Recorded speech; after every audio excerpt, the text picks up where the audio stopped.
Welcome to Conquering Chaos, a mom's guide to self-care and sanity.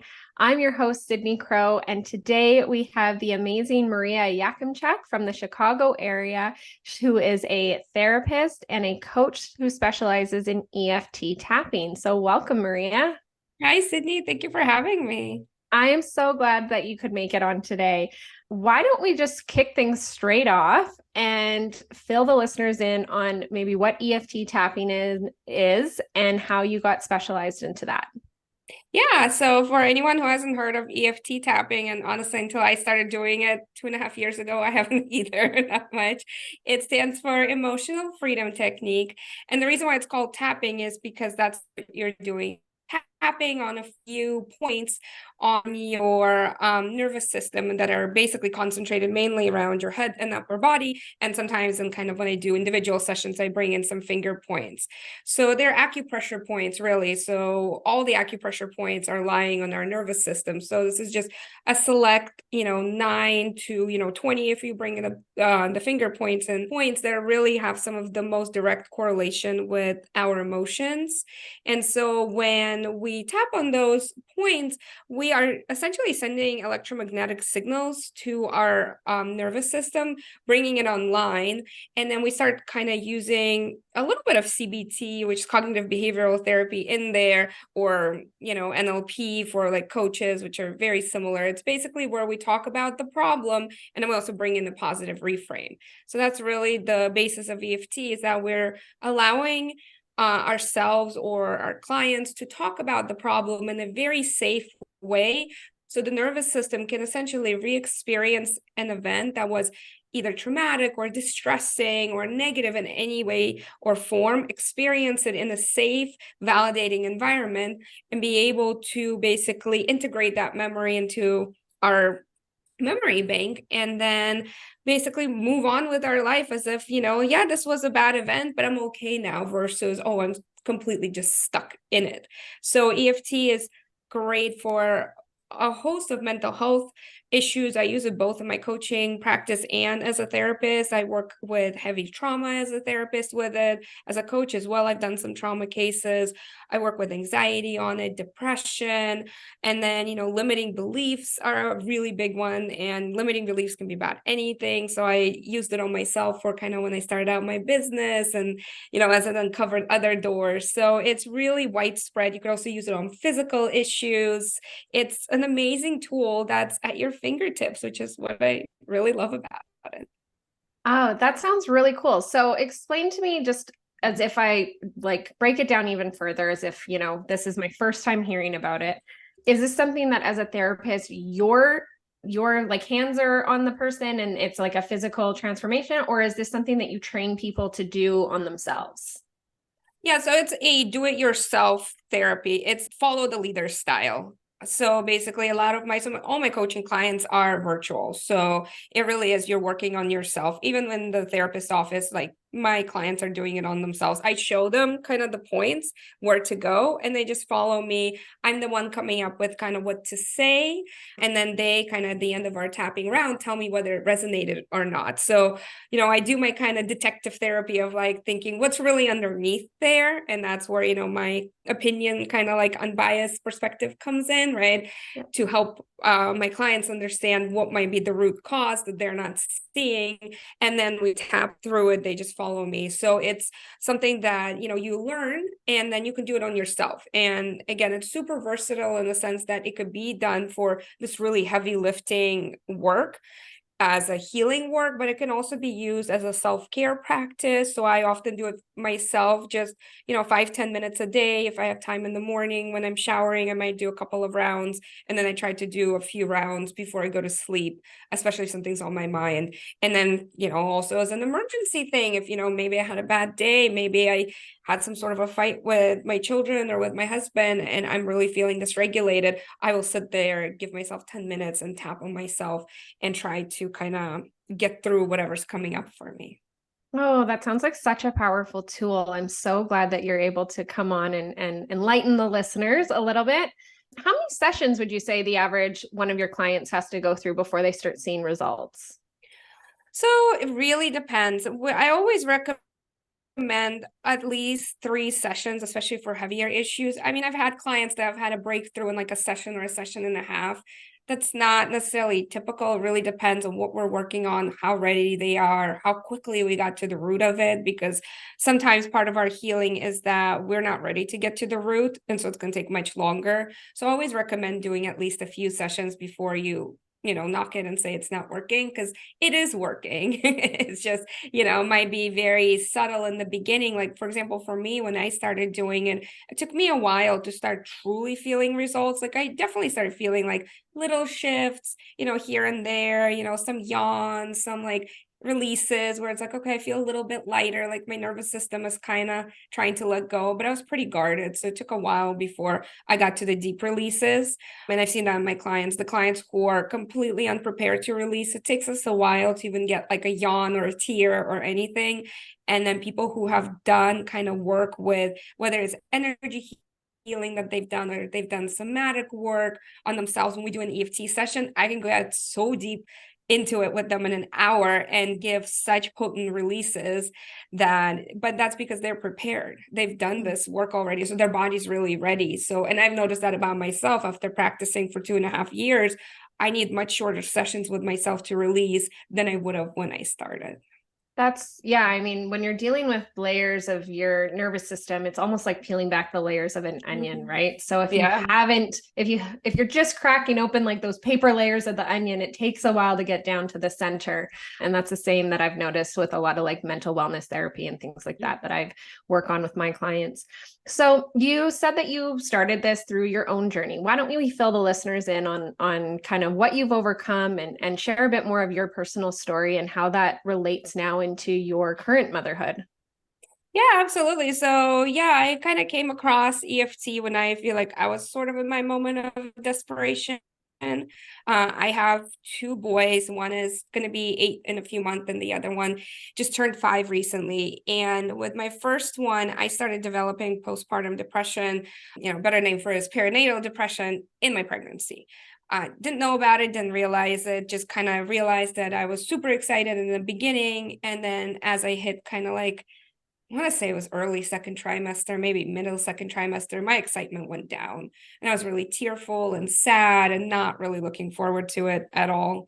And, that was almost 9 years ago.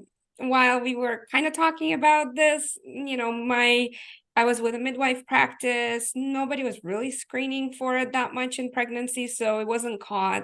It then followed up by a traumatic birth that ended up being with sort of emergency, non-emergency C-section. I started out at the birthing center, didn't progress. Turned out that somehow there was just enough water left in my belly for my son to turn breech while we were in labor instead of descending down.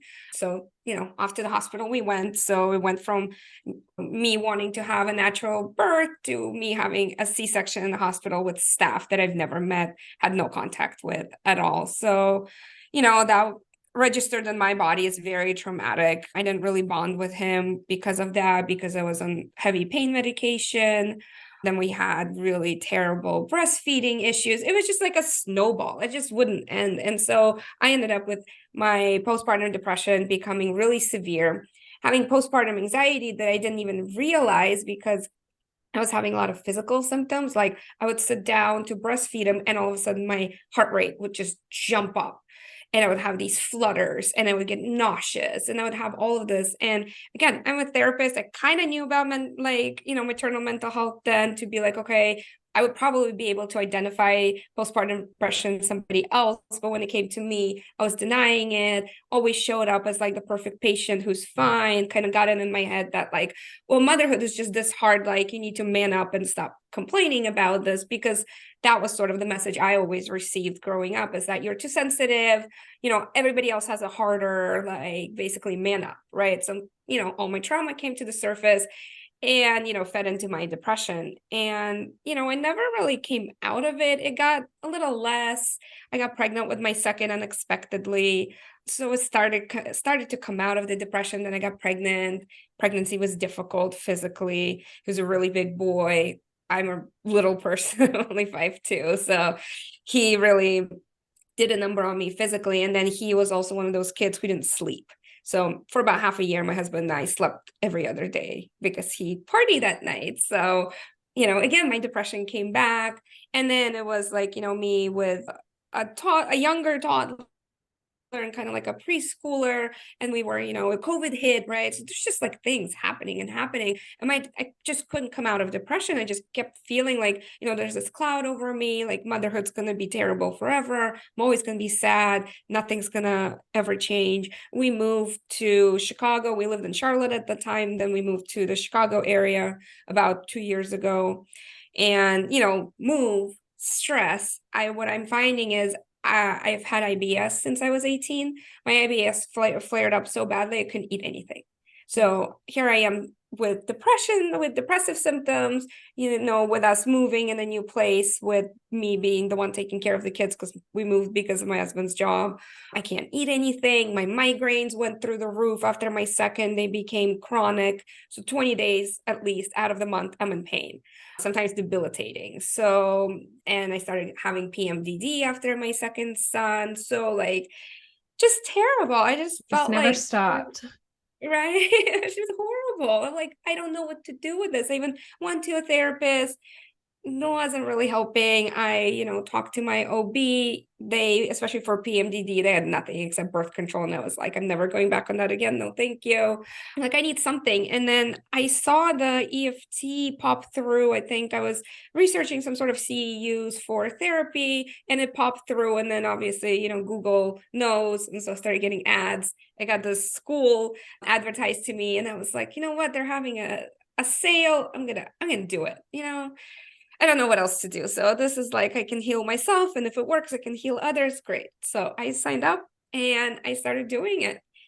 And it was interesting because it was hard. I really started peeling the layers back. I did a lot of work on my own. We did a lot of work where we exchanged sessions with other students. So I worked with other people helping me.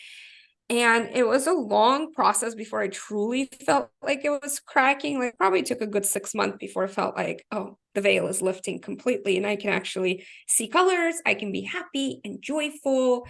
And oh, look, my PMDD symptoms are completely gone. My migraines Wow. went back to, just being episodic. Like, okay, I still get about 5 or 6 a month, but that was normal for me since I was 13.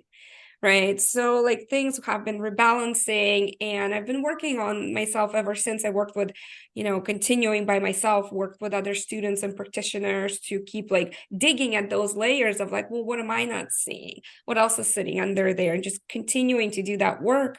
And the more I've been doing it, the more I've just lifted so much trauma off of myself, just feeling so much better, so much happier, and kind of more balanced as a mom, because my depression was really tough, and I was one of those women who had rage as one of my biggest symptoms. So that was not pretty for anybody. So not to say that I don't get angry and I don't have a short fuse still. I do. I'm still working on it. But in comparison to where I was, I am 1,000 times better. So that's why I'm so passionate about it, and so passionate about sharing it with other moms as well. Well, I mean, the last, 8 years have been such an up and down journey for you. I mean, I'm so grateful that you were able to find something to find some relief, and now you're impacting other moms.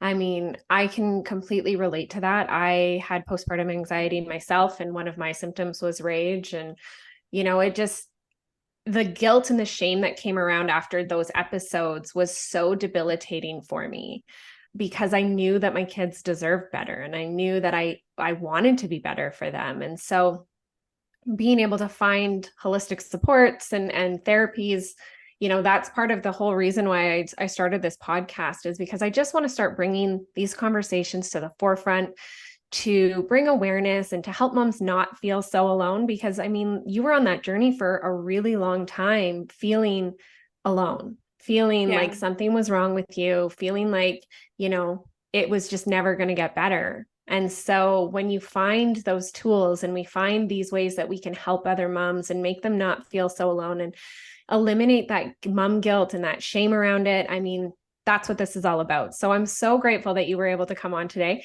If you had one piece of advice to the moms out there, what would that be? Oh, I think my advice would be, do ask for help.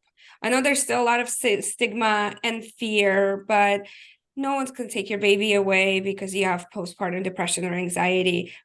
I can speak as, a therapeutic professional. Like, I would never, ever recommend that for my moms, right? Like, because you are the best mom for your baby. Just because you're struggling does not mean that you made the wrong choice by becoming a mom. Just means you need help. And a lot of us do. So don't be scared to reach out. Don't be scared to find the right professional. They're out there. There's a lot of people specializing in maternal, perinatal mental health that are getting specifically trained to help moms who are struggling. So yeah, please reach out for help. I think that's beautiful. Almost made me choke up a bit because, yeah, I mean, when I was in the thick of it, I really did feel, if I was honest about where I was at, somebody was going to come and take my kids away. I was like, I can't say these words out loud. I will just suffer in silence. And when I go to the doctors, I'm going to put on my brave face, because if I actually say what's really going on, like, somebody is going to say I'm an unfit mom. So thank you so much for sharing that beautiful advice. And thank you so much for being on here today. And for you guys tuning in, thank you for listening to today's episode, where we help you conquer the chaos one day at a time. Thank you.